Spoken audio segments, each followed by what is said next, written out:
All right. Speaking of speaking Spanish, next week the Secretary General will travel to Buenos Aires in Argentina to attend the second high-level United Nations Conference on South-South Cooperation, and that will take place on the 20th of March. The Secretary General will deliver remarks at the conference, which will focus on the theme of role of South-South cooperation and the implementation of the 2030 Agenda for Sustainable Development, Challenges and Opportunities. The conference will also commemorate the 40th anniversary of the 1978 United Nations Conference on Technical Cooperation among Developing Countries, which was also held in Buenos Aires. The Secretary General strongly believes in the importance of South-South cooperation to generate both new ideas and concrete projects, and also as a means to enable voices from the global South to drive innovation and promote development. While in the Argentine capital, the Secretary General is also expected to meet with the country's President Mauricio Macri. And we expect the Secretary General back at work on the 22nd of March in New York. Also on travels, this morning the Secretary General is continuing his meetings with U.S. officials in Washington, this time focusing on Capitol Hill. He had an early meeting with members of the House Foreign Affairs Committee and will also meet with other legislators from both parties throughout the day before heading back to New York later tonight.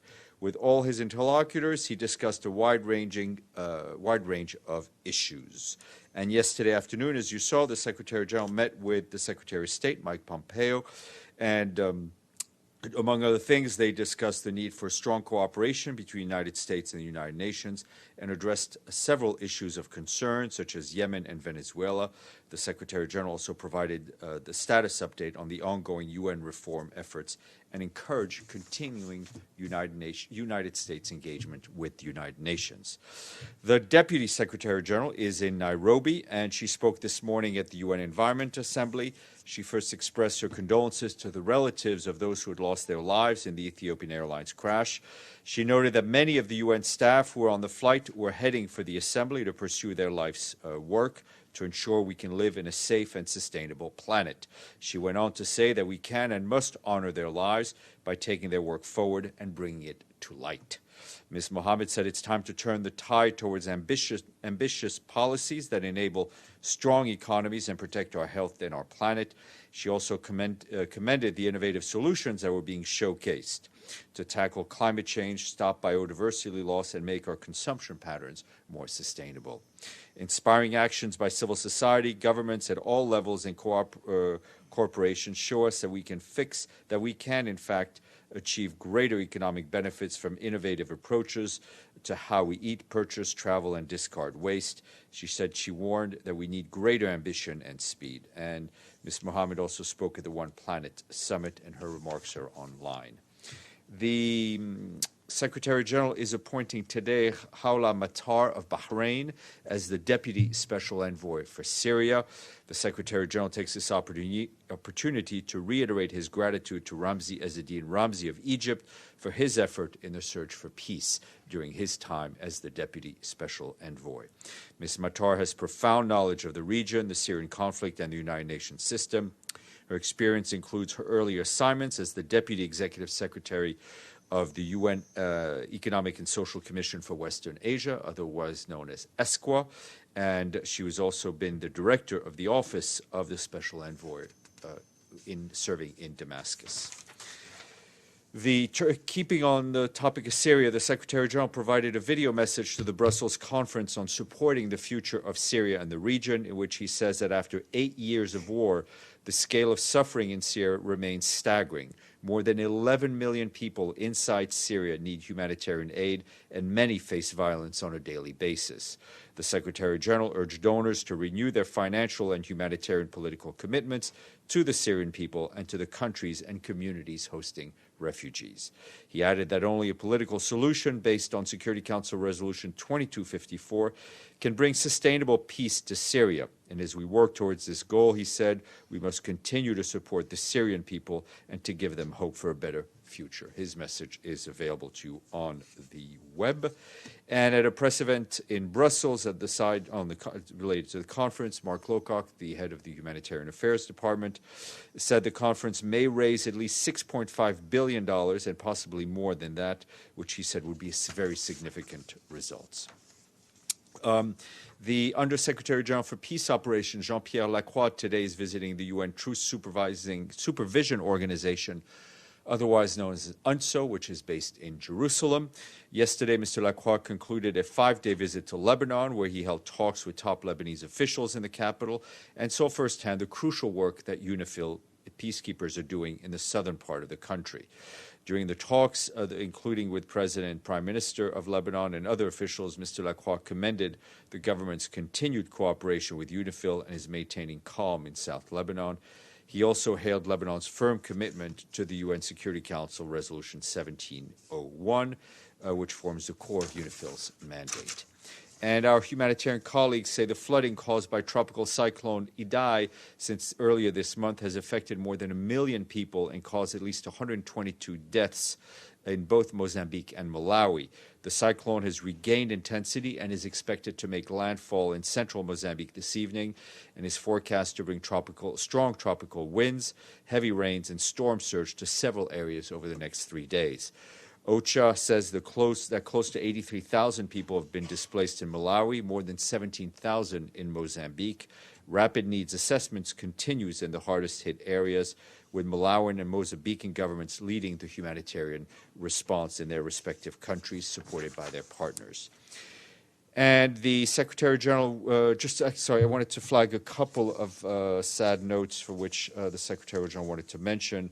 One, that he was very shocked and saddened to learn of the collapse of the building in Lagos, Nigeria yesterday, which reportedly killed at least 8 people, including school children, as it was housing a daycare center. Secretary General will be writing to the government of Nigeria to express his condolences.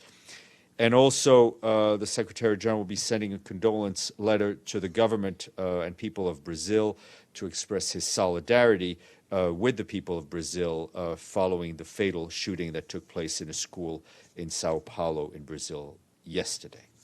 Before I turn to you and then we turn to Monica, we thank Belgium for paying up on the honor roll, and the number is 72.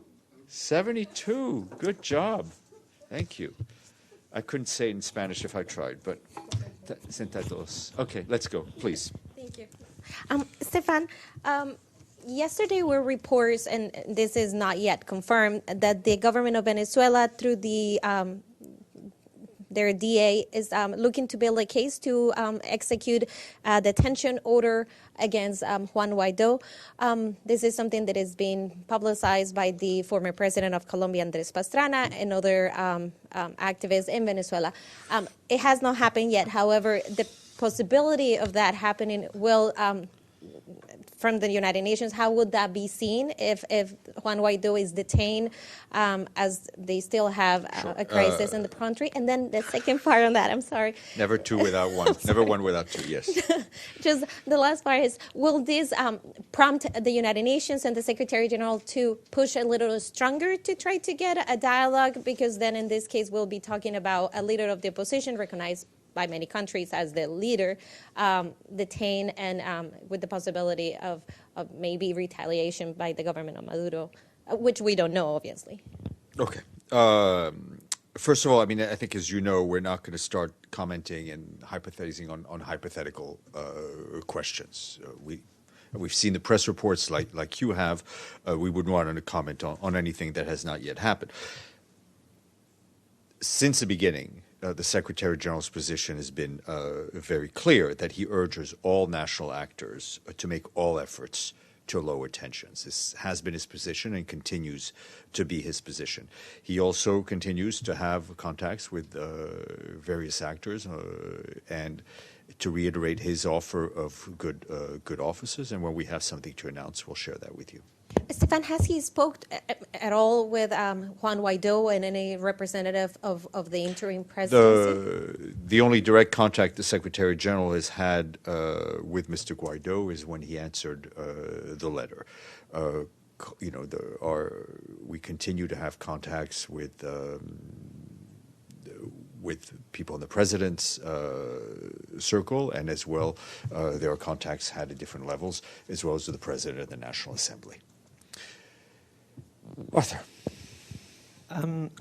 Stephane, Martin Griffiths obviously spoke yesterday at the Security Council in consultations.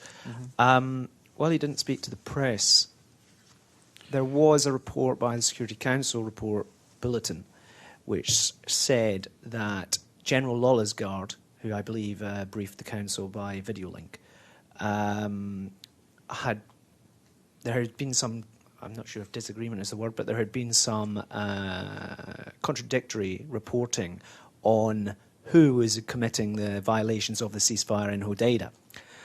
I was wondering, given that there has been correspondence to the Security Council on this, when we might get an update on what the latest situation is in regard of violations and where that leaves the ceasefire. Sure.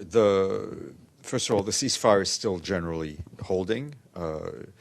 Both Martin Griffiths and General Lollisgaard continue to have contacts with various actors on this to try to push for the actual implementation of the agreement, which is what we're all working for, which the parties have told us they are committed to. We're not going. The Secretary General will report, as he is required by the Security Council resolution, to the Council members on a periodic basis to update them on the situation. But we're not from here going to go into a listing of who may be responsible for what. Our focus right now is on continuing contacts, discussions with the parties to get the agreement implemented. Yes, sir. Thank you, Stephane. Has any figure emerged from this Syrian pledging conference? No, we should hopefully have something maybe later today. And secondly, there are a whole lot of investigations going on in the Ethiopian airliner crash. Is ICAO also involved? No, I'm not aware that they have been requested to be involved. I think, like you saw, the black boxes are to be taken to be analyzed. I think all the relevant national civil aviation authorities are invested in the investigation, and like all of us, we await to see the results. Yes, ma'am, and then we'll go to Nabil. Thank you, Stephane. Stephen Biegun, who's the U.S. Special Envoy to North Korea, is in this building today. Do you know if he's having any meetings at the Secretariat level? I will check. Thank you. Okay. Yep. Just to follow up on the airplane crash, do you have any instructions to avoid, for the UN personnel, to avoid using these Boeing? Yes, instructions have gone out to all our travel bureaus not to book any UN personnel on the type of aircraft that crashed in Ethiopia. It's a standard safety procedure and follows basically, I think, decisions taken by civil aviation authorities in many countries in the world. And have you received any communication from Boeing? No, and we're not in communication with Boeing and not expected, as far as I'm aware. And on the SG's visit to Washington, I think he was supposed to meet Mr. John Bolton. Has he met him? Yeah, he met him yesterday. Okay. Yep. All right. Thank you all. Monica, your turn.